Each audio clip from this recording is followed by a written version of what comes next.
Did you know na karamihan ng mga bulag na tao ay mga kababaihan?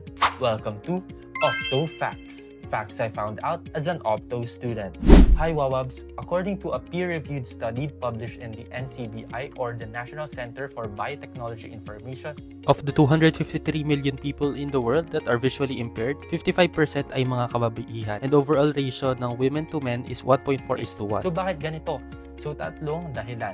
Una, mas matagal na nabubuhay ang mga babae. And yung mga eye diseases like cataracts and glaucoma, mas lumalala ito habang tumatanda. So pangalawa, less access to eye care. So sa maraming bansa, hindi pantay-pantay ang access ng mga babae sa healthcare compare sa mga lalaki. And pangatlo, hormonal changes. Yung mga hormonal shifts ng babae, nagdudulot ito ng higher risk para sa dry eye disease, cataracts, or glaucoma.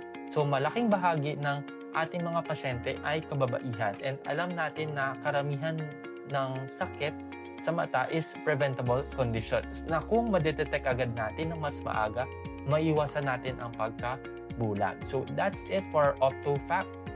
Love you!